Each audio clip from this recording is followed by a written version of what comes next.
Okay, so welcome to our 85th edition of SAS User Group UK and Ireland.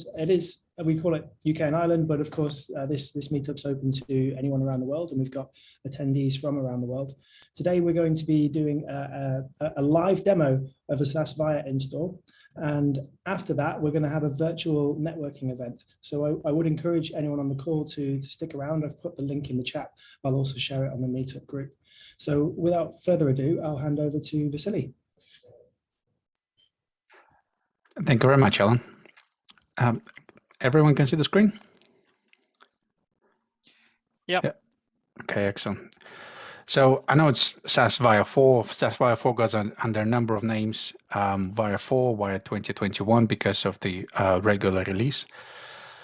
A few words about us. So my SAS team was a part of Uninstallation. Uninstallation Group is a SAS partner, Microsoft partner. I'm leading the group.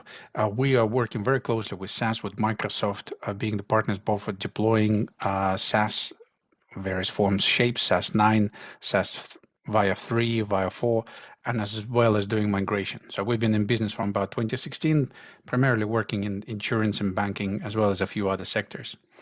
So a few words about me, those that don't know me, have about 11 years or so experience working in SaaS, delivering SaaS solutions. I'm triple SaaS certified, Azure certified, and also enterprise architect. And for these purposes, we are a company that does all sorts of different things. We have regional partners like LACO. I can see some LACO guys here with us on the call, and technology partners, SAS, Microsoft, AWS.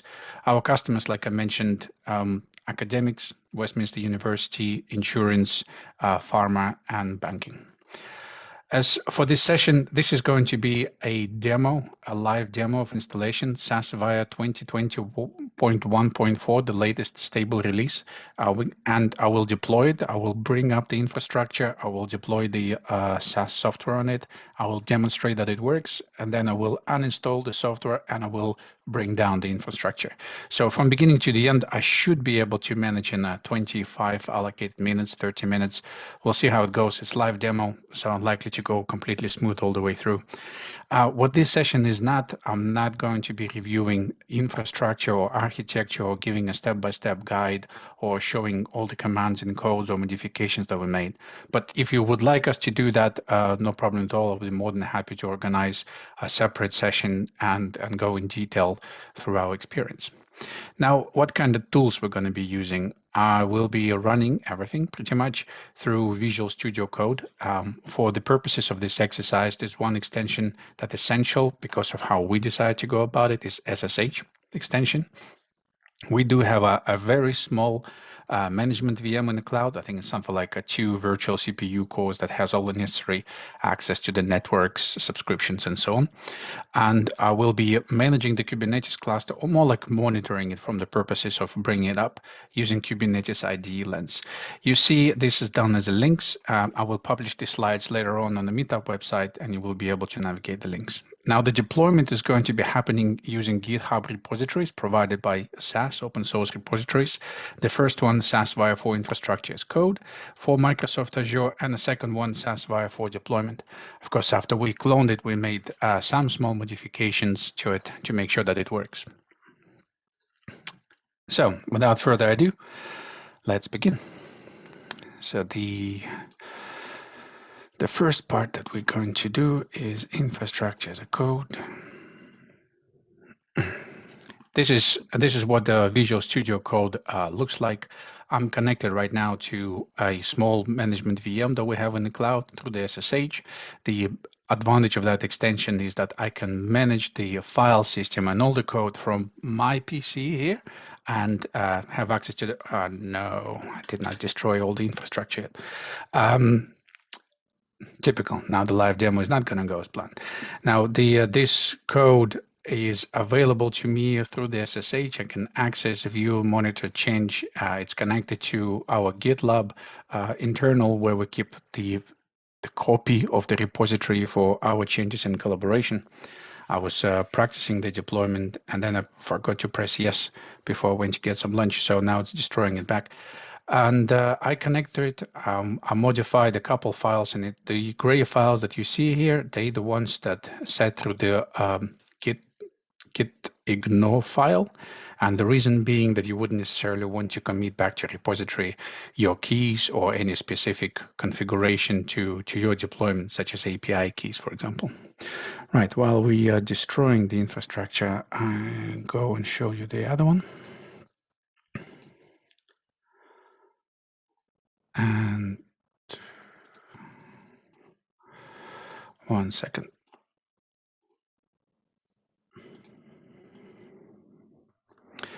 So the other one is a Via 4 deployment repository.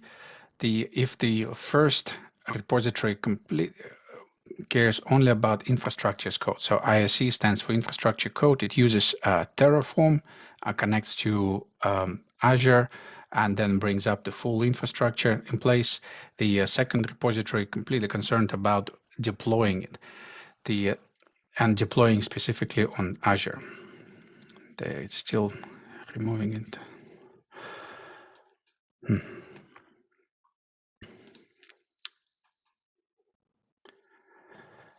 This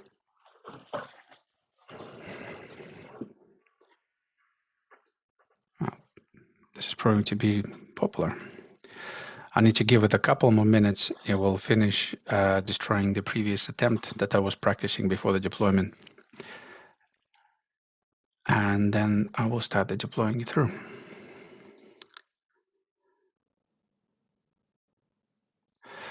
Let me jump ahead to the next slide and I'll talk you through this one. A few things that I wanted to share with you once the deployment carries on. The Docker container, when you prepare your Jumbo host where you need to install the dependencies, those GitHub repositories, they expect you to have a Terraform specific version, in some cases AZ, Azure Clear tool needs to be a specific version. What we find that managing those dependencies using Docker container and all of the repositories straight away provide the Docker file to you, tend to be the best way to manage dependencies, especially if you have multiple people accessing your management VM for trying out different versions, trying out the deployment. Using GitLab or Azure Docker Registry. So in our case, right now, we're using Azure Docker Registry deployed in the same region as where our Kubernetes cluster is a big gain in efficiency. The reason being, while it's optional to have your own Mure repository for your Docker containers, it really makes the Kubernetes life so much easier, because otherwise it times out due to latency when it tries to pull the containers from the US repository maintained by SAS.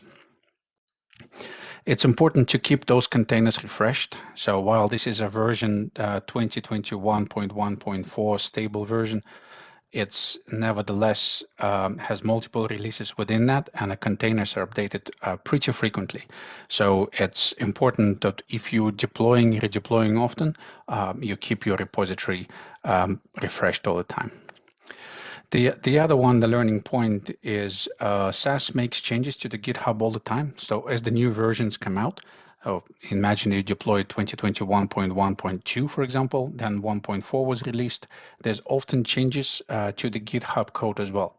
So when you clone, or you correct me if I'm wrong, fork the repository there, it's important that you are able to go back and pull the changes that the SAS made, and you could merge them together with the changes that you make into the repositories for your specific purposes and exercises. Otherwise, you will find yourself very quickly in an unmanageable situation where it's difficult to upgrade to the next version and keep the changes in place. Now let's check. Have we destroyed the infrastructure yet?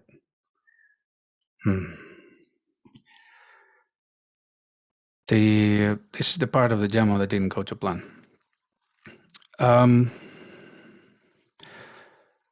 Okay, I'll talk you through what it's doing at the moment from a Terraform point of view. So I've practiced the deployment just before the live demo, and then I failed to destroy it, I didn't put the yes in the command line and pressed enter before going for lunch. And what the Terraform does, Terraform determines the state of what you currently already have deployed, and then it implements that state. So in this case, it identified that a whole bunch of infrastructure already exists, and I'm trying to destroy it. That's all indicated by a little minus sign next to it. And it said, okay, so I found all of this stuff. Is that what you want me to delete? I said yes, and I went ahead and now deleting it. So what is doing it in making sure that the state of infrastructure now cleaned up and being removed.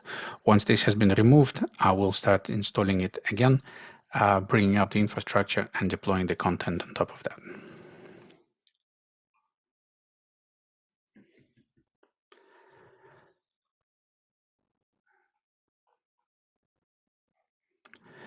Normally takes several minutes.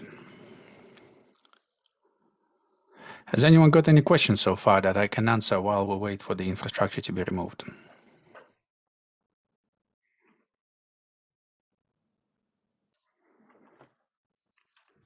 Anyone?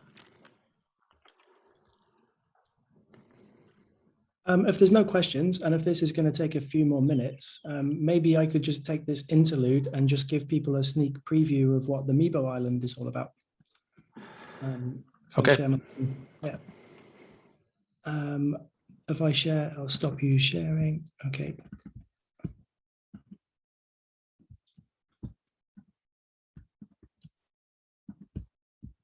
So Meebo is a virtual world. It's actually we got the idea of Meebo from SAS Viya, who had this same software when they had their SAS user group event a few years ago.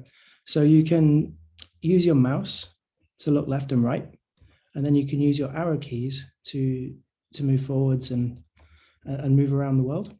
You can use Shift key to run.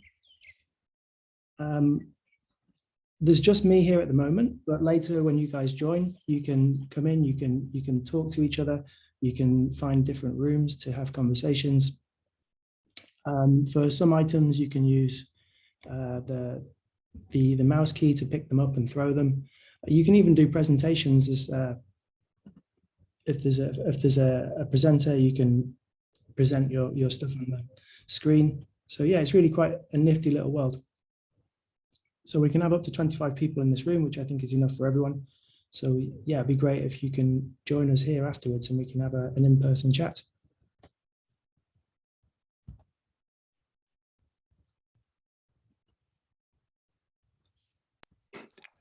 Thank you, Alan. I'm still busy destroying the infrastructure. What it does, it reports in line what is it exactly it's doing. So, and the way, for those that haven't seen the infrastructure and what's involved in SAS Viya, I left a link to a YouTube recording from my presentation, SAS Global Forum, that talks about various parts. And in essence, what it's going through right now, it's going through and removing the network managed storage that's been attached to a VM. Come on, come on, come on, come on.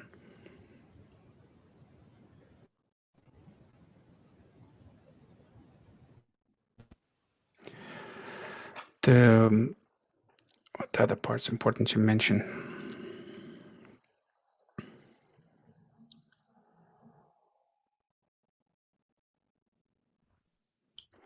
The good news is if you've joined late, you haven't missed much.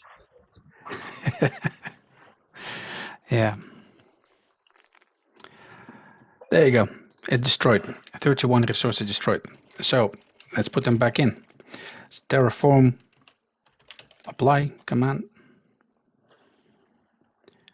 It will do the analysis. It will go through the files provided, and it will again do the summary, this time with the pluses, and it will say, okay, so it looks like you want to create all of this infrastructure. If I already had some of the infrastructure existing, then it would set that you want to modify some of it, or perhaps even delete. So I'm saying, yes, that's exactly what I want. And it's going to go from here, and we'll start creating it. Terraform is smart enough to understand the hierarchy of objects in Azure. So I will straight away start from the top one, and we'll create a resource group, and we'll go from there. Within the scripts themselves, you could provide various types of suffixes. So in this case, I have my login ID Vasilij prefixed to resource groups, subscriptions, and clusters. And what it means that when myself or Yuri or Alexei or any other developer practicing it, we're not going to step on each other's toes. So that way we can deploy and remove the infrastructure very quickly and efficiently without worrying too much about interfering with each other.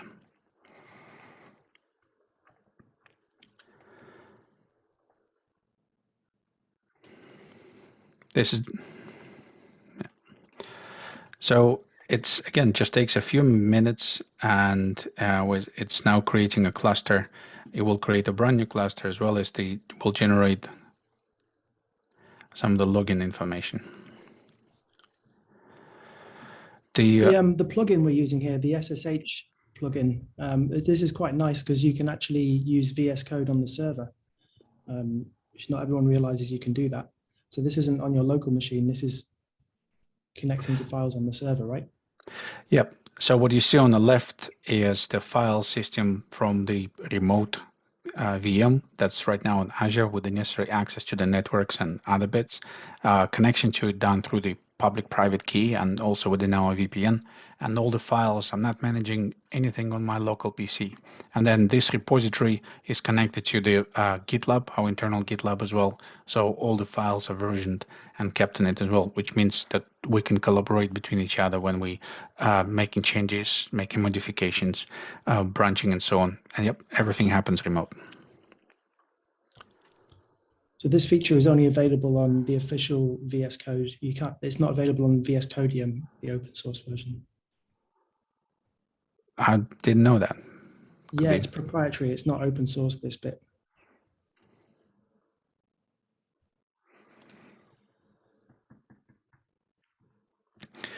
When Terraform completes, it creates a TF state file, and TF state file describes all the infrastructure that's been created, as well IP addresses, location of the keys in some cases, so on and so forth.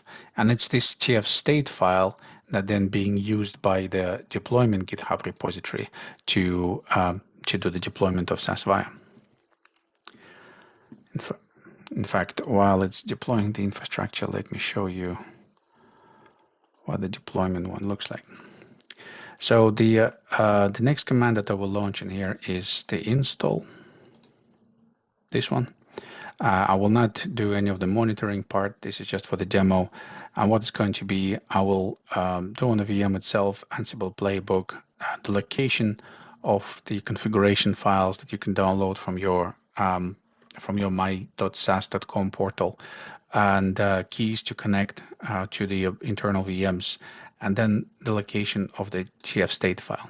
It is preparation of this file that I'm waiting for right now once the Terraform is complete. It might be nice if you can zoom in one level. Let me see. Control and plus. Yep, I'm doing it. There you go. Great.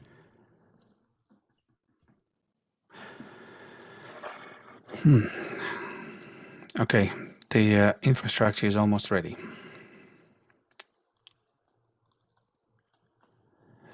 And then we'll start the installation. So installation command is just going to be installed sh.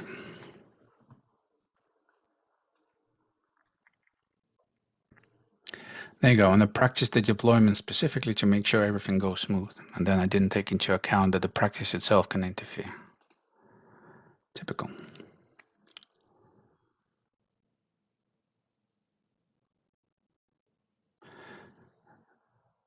Okay, I think another minute and a half or so, and we're done.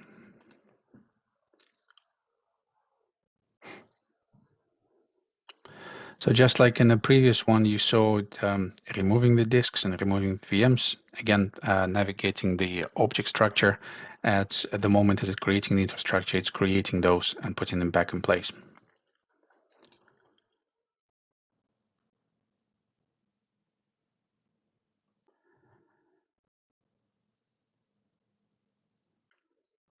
It's important to say that when you deploy the infrastructure, your disks can be created in a multitude of ways. So GitHub repository gives you the full control over how you want to deploy your infrastructure. So two types available for the storage straight away out of a GitHub repository. One is NFS storage, where you have a VM and touch disks, and the other one is the NetApp storage.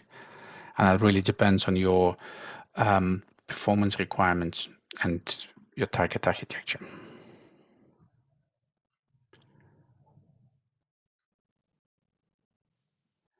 Come on. Yay, we're done. So infrastructure is in place. Now let's start the deployment. So the deployment one is using Ansible. I'm doing the output in the terminal here. It will do the full configuration, will create the customized files that use to configure the cluster, and then we'll deploy the Docker images onto that. So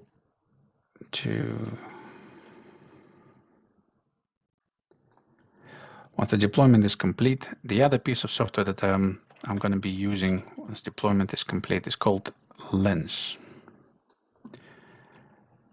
That's again because the cluster we removed.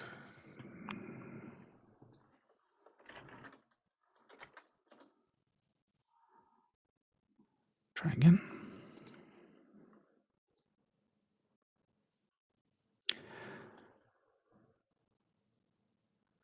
So the best way to get your credentials into Lens, the way I've found it, is to run a command. If you have AZCLI installed and authenticated on your local computer where the Lens runs, you could run a command with Azure Clear to get the credentials. And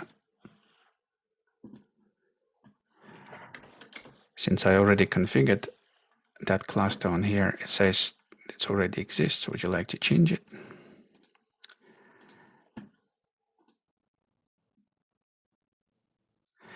And here we are. So we are now connected to our Kubernetes cluster, and we can see the status of what's happening.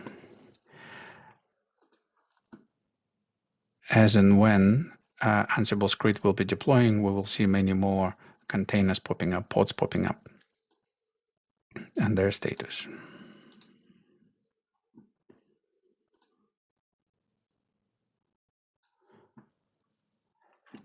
Given that this is going slower than I planned, feel free to ask questions anytime.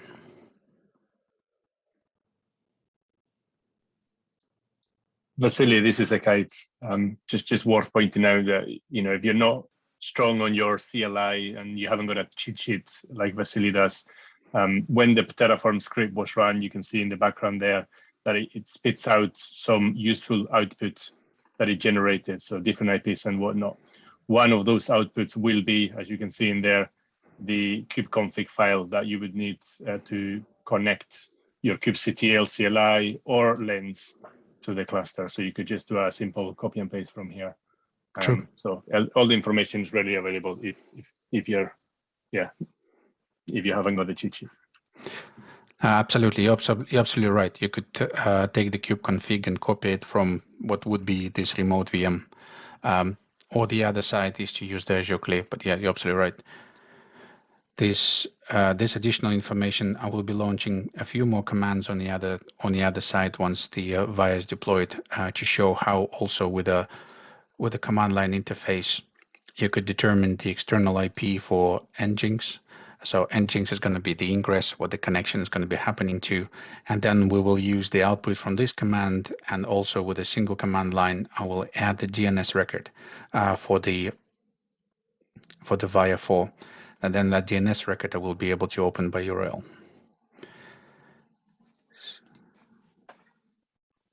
Just as another throwaway pillar comment, you talked about Ansible there.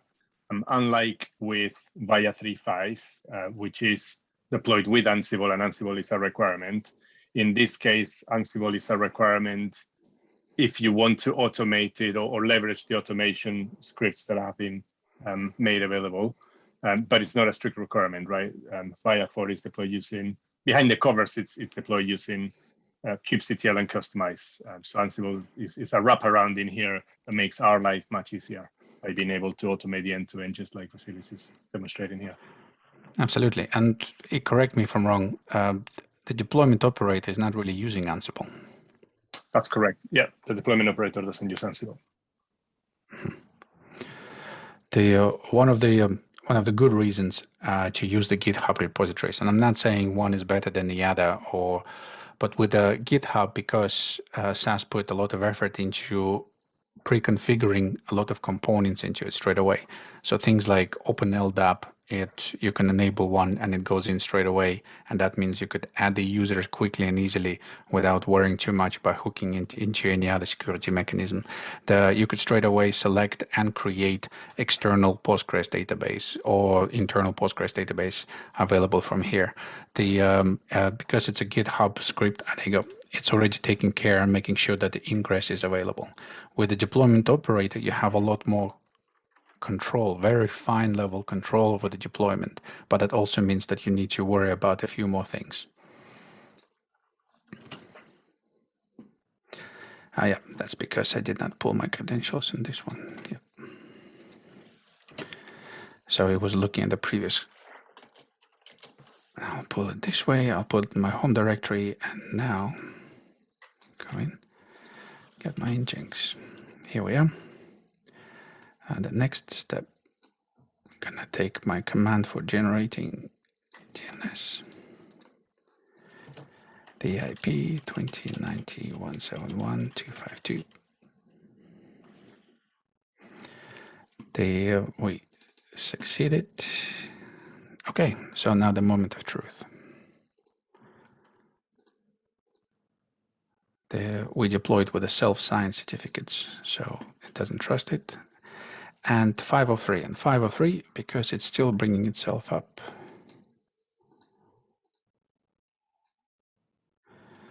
Nope, something else gone wrong.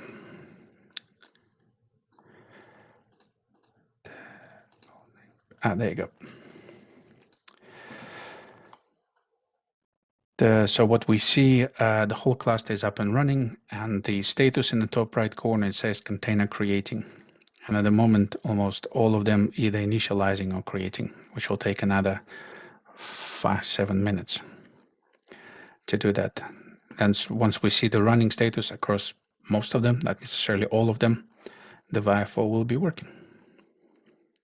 Has anyone else got any other questions?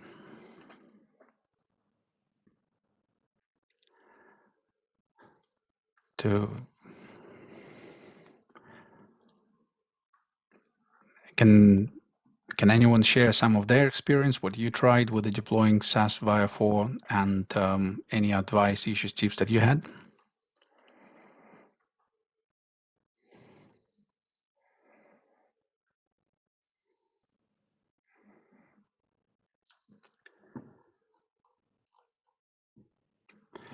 Ik, what about you? You've been involved in a lot of deployments. What general advice would you give? I'm putting you on the spot now. No, that's fine. So if I guess for those that haven't had a chance to play with it much, the way you're demonstrating is the best and quickest way to get to a Viya 4 deployment. So do make use of the Terraform scripts. So the infrastructure as code scripts that stand up the infrastructure as well as the Viya deployment. You won't get to learn, I guess, every single step if you were to do it manually, but you get to something working within a relatively short period of time. Vasilij hasn't mentioned it, but these scripts are available for all 3 cloud providers. So you're not limited to just to just AKS in Azure. You could deploy it to AWS and GCP as well. And all of them are available on GitHub. Over time, you can then start to explore moving away from some of the automation into you adding additional customization, so going through the manual processes, deploying it if you like, because that's a good way to get I guess additional skills, experience on administering and deploying a cluster to Kubernetes. And we can point a link on the chat. There is a deployment guide that walks you through every single one of those steps, if you were to choose to do it manually as opposed to this automated way. You mentioned on the tips and hints piece, Vasilij, that it can take time for Viya to get up and running. Your mileage may vary. Whilst you're right, all of the container images that are being downloaded exist in Kerry data centers at SAS. We do rely on the Akamai CDN network to provide caching services across the globe. So those in Australia, those in the UK, should be able to benefit from the caching available from that. So if that's not the case for you, going by this demo, Vasilij, then I'm quite happy to take that offline with you and work with you. But my experience has been that within 25-30 minutes, Viya will be up and running. Benefiting from those cache service. But to Vasilij's point, there are organizations, companies that will want to cache, just like you did in SAS 9 or in SAS Viya 3.5. You'll want to have your depot downloaded and available. You'll want to have your mirror repository downloaded and available, and then manage, patching and keeping that up to date at your regular intervals. The same is true in here. You can rely on the Azure Container Registry or your own Docker registry or any other cloud provider registry to stage those images and benefit from faster load times. Yeah, I mean, I could go on forever, Vasilij. So yeah, absolutely. Not everyone knows who you are. Would you mind introducing your title so it would give a bit of a context for the group? Good. Yeah, so I should have started that. So I work for SAS in the UK, and I work in their professional services consulting organization as lead architect. So yeah, I work with many organizations that have an interest in deploying Viya 4. Thank you. Lee, you were saying something? Yeah, it's Sangeet. Just a quick question about, I went through the presentation you did for SGF about the typical deployment architecture in AKS. And one of the things that you mentioned at the time was that the CAS cluster containers weren't auto-scalable at the time. Is that still the case at the moment? Ik, would you be able to comment on that one? I think it's still the case, isn't it? That's still the case. I think we'd probably want to explore what auto-scalable means to you and your organization, right? What are you trying to get out of it? Because you can scale CAS. It's just that it doesn't scale with demand and then rebalance the data accordingly, because that have an impact into ongoing workloads. But I guess with the nature of CAS, you'd have to unload it from memory and then reload it if you were to add on another worker node, for example. Would you? So yes and no. CAS is able to stand up. Kubernetes is able to stand up a new CAS node within the CAS node pool automatically. If you tell it that you want to increase the CAS cluster size at the application level. So there is some level of auto-scaling enabled by default because Kubernetes is managing the infrastructure. But yes to the unloading and reloading piece. However, there are new changes in Viya 4 that some of you may not be aware of. So concepts like the personal CAS server as opposed to the default shared CAS server. That might be different ways in which you could benefit from individual users having access to their own CAS server. That means that you can burst some additional loads without having to rely on or require the CAS server, shared CAS server, to be expanded. So again, there's many ways to skin that. Cool, thank you. We're still waiting for all the containers to be brought up online. Has anyone else got any other questions? Hi, Vasilij. This is Ravindra here, working with Tata Consultancy Services for Lloyds Banking Group client as SAS admin and SAS Viya platform admin. So just one question regarding do you see any difference in the time the services get started up in SAS Viya 4 when compared to SAS Viya 3.5? And is there any tips or any advice we can improvise? Sorry, I got the visitors here. One sec. Let me take that question, sort of silly. So happy to comment on that. So the first time that you deploy it, because it's having to download the container images from, in this case, Kerry, it looks like, but in theory from your local caching service, it is taking longer than usual. But once all those images are cached on the Kubernetes server, the startup process is much quicker in comparison to Viya 3.5.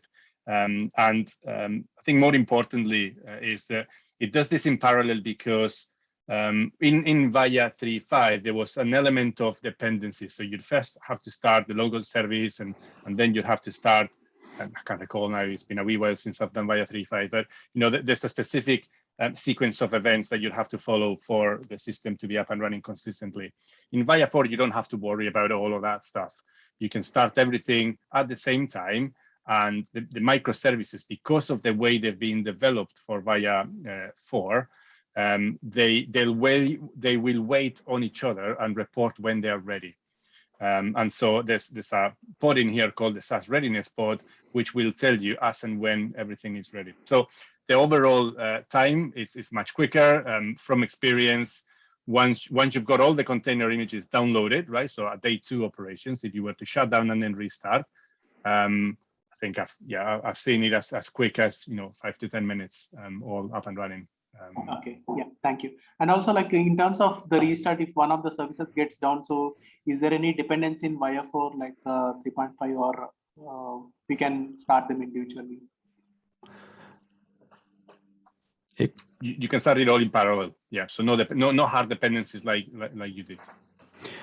And yeah, thank you. Yeah. And Kubernetes will monitor for you that if any of the pods die for whatever reason because of the error, it will automatically try to restart it for you as well. Okay. Yeah. Thank you. So most of them are running, but not all of them yet. This is the point where I should have been going through the tips and tricks slide. I think about another three and a half minutes or so, and the rest of them will be running as well. Has anyone got any other questions?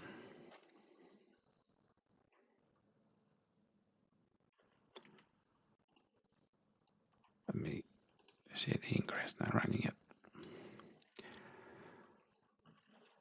See, I apologize again that it took a little bit longer to restart the whole thing.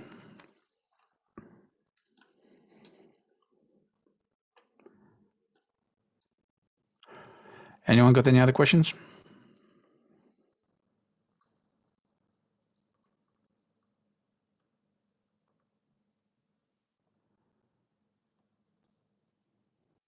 I think given 2 minutes left, it's unlikely that we will be able to finish it on time. That's a shame.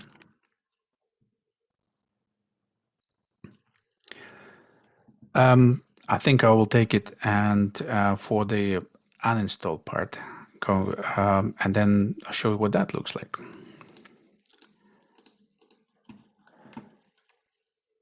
So in our deployment repository, there is an uninstall command, which is pretty much exactly the same as install. The only difference is that you specify that you want to uninstall it. So literally just a couple symbols difference.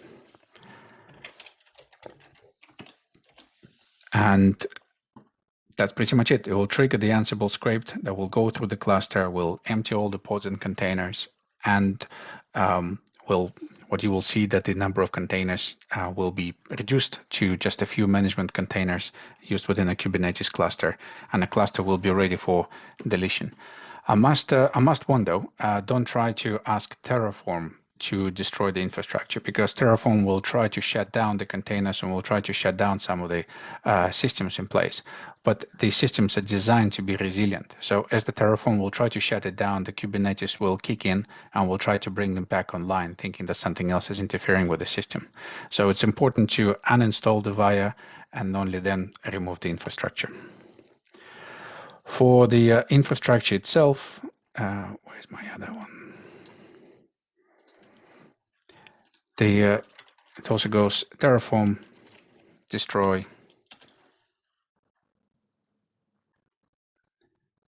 It will do, again, that analysis that you saw in the very beginning demo. It will show what needs to be removed, and then we'll ask for confirmation. Just going to wait a bit for the Ansible to finish.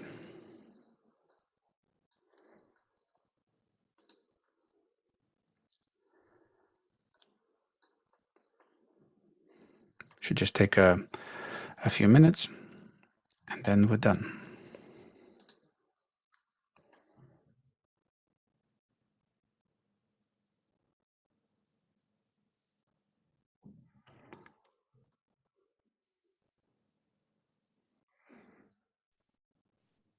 Is this the stage when you went for a coffee, came back, forgot to type yes?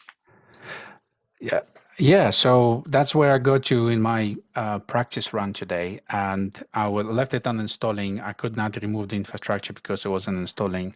Then I thought I got calls after the meetup. I go grab some food, came back and forgot to enter yes in the system. So that's how I got to this situation. But still, even if we haven't seen it all, I think hopefully those that have had experience with Via 3.5 or in the SAS 9, if we had 5 more minutes, you would have seen Via up and running. That's unheard of, right? To be able to stand up infrastructure in the cloud using infrastructure as code, and then deploy SAS Viya with just a couple of clicks and commands, and then up and running. Absolutely. And there hasn't been much marketing, but SAS recently released SAS Analytics Pro on a Via 4 that comes as a single standalone container. So, and that one means that you could get to the SAS Studio programming interface with almost all the SAS access engines within minutes. It can be done in the cloud, can be done on PC, on Apple, and other environments too. So again, Via 4 available even at a much faster speed now. There's also the new versions of SAS Viya 4 going to be available for on-prem cloud environment, right? And then also for the open source Kubernetes soon as well. That's in one of the next few releases. Yeah, that's correct. So at the moment, officially, we support the 3 main public cloud providers, Microsoft Azure, Google Cloud, and AWS. We do have a statement out on our support policy that states that you're free to try and deploy it onto vanilla Kubernetes or onto Tanzu or any other flavor of Kubernetes if you choose. We provide limited support rather than standard support for that, but you're free to go and do that now. And then SAS having the roadmap, support for those other providers, including OpenShift from Red Hat and a bunch of others for in the near future. Yeah. Okay. I think for the interest of time, let's finish on this. I will publish the recording, and I wanted to say again, thank you very much for everyone coming. I prepared my ticks of everything that we've done. We got to the last stage. I have my visitors here again. Bring kids to work day today, last day before school. If anyone got any questions, I would encourage you to reach out either directly to me. I'll leave the questions on a meetup or ping us on an email address. I'll be more than happy to help or repeat this demonstration or come to you and do it for your team. So Alan, over to you. Thank you very much. Yeah, thanks, Vasilij. So our next meetup will be next month. We're going to be looking at the use of D3.js with SAS. So we hope you can join us for that. And if you've got any more minutes right now, do join us for the networking. The link's in the chat, and it should also be in your email inbox, and it's on the meetup.com website. So look forward to seeing you all soon. Thank you very much. Thanks, guys. Thanks. Thank you. Have a good one.